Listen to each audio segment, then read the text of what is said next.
that is a part of the answer. I think it comes down to the basic essentials.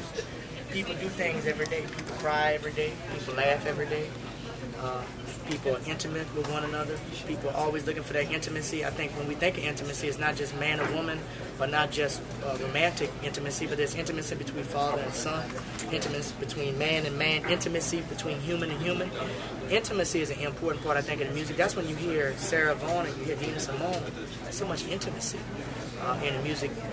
That's what makes poetry so beautiful. I think we got to return to those essential raw things. When you read a great novel, although it may be fiction, you can learn a lot about a group of people.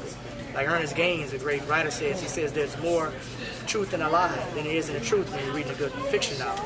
I think jazz can be the same way. You can create a story and there's more truth in that story than there is in reading a history book. So when you're eating food in New Orleans, you're learning about people. You're learning about our people who came before us. When you're eating gumbo or something like that. But when you listen to the music, you can learn a lot about us. And, it's not just about telling a story. It's all of those things all at once. And I think people can relate to that. So I would say it's not just about getting women out to a gig or something trivial like that. But that's an exploitation kind of thing. It's really about getting people back to the basics of intimacy, about art. Art is the distillation of great things that we want to remember about each other. That's what art is. You take all the stuff that we want to tell the people who come after us, those things are art. All the stuff we wanted to get rid of that was terrible, those are the things that is not a part of great art. And I think that jazz, has a unique way of telling a story. It's an American way, and we just have to believe. We have to believe in it. The other thing is we can't be the number 2 fan. We're gonna let everybody else be the number 1. Well, they're the number 1 fan of their jazz. They're not the number 1 fan of American jazz. And they'll tell you that. They're the number 1 fan of their jazz. The same thing with the Japanese, same thing. They're playing their jazz and they're playing it well.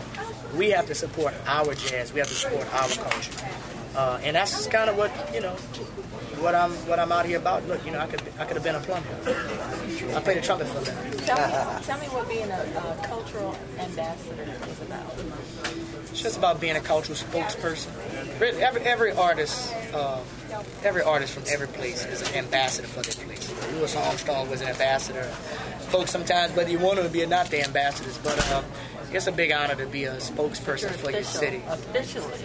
Well, it's an honor to be a spokesperson for your city. It means something different now after Hurricane Katrina than what it meant before, which is more part of civic work. I serve on a lot of boards, redevelopment authority, to the library board at home, to the work we do at the New Orleans Jazz Orchestra. So kind of more of a technical approach as opposed to just giving interviews, but it's much kind of like what I'm doing now, trying to give you guys a real sense of what I think the city is about, what our band is about, and what I think the opportunity for all of us.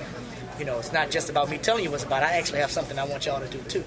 And that's kind of the two parts of the conversation. And in line with what you're saying, we have this disaster that is in your backyard down there. What do you have to say about that? What's your feelings and thoughts about that? Well, I thought I was clear from the stage when I thought about it. But I would say New Orleans has been victim to 2 failed engineering acts. The first one was Katrina. It was not a natural disaster. It was a major engineering failure. And the second one is this oil crisis that the guy said he doesn't think it was going to contaminate the world's body of water. And, a good friend of mine is political analyst James Carville and his wife Mary Madeline, and one thing we can all come together and agree upon is that somebody needs to lose their job. It's mind-boggling to me how an industry, maybe I'm in the wrong business, but I know if I got up there and I sounded like shit on stage, I probably wouldn't be asked back. And this guy still, his last statement was sticks and stones may break his bones. And the tragedy is that the fishermen who are there who cannot make a living, people's lives who are affected, the folks who lost their lives on the rig first, and then the fishermen who cannot work. How do you do that? And a lot of them who don't have insurance. It's Katrina in another sense all over again. It's Katrina in the sense that you can't really repair a problem from a federal or state level. You can repair it on a neighborhood level. So somebody's got to get down there, and work with the people, the individual people who have the issues, because, you can't fill out a form to replace your profession or your living or your life's work. And although we may not think fishing is that important, and crawfishing and getting crab and getting flounder or trout, any of those things are important, it's really important to those people. And look, that oil is making its way all around the world. It may start off like it's a New Orleans thing or Louisiana thing, It's not a New Orleans thing, a Louisiana thing. I was telling people for Katrina, you know, it's a humanity thing.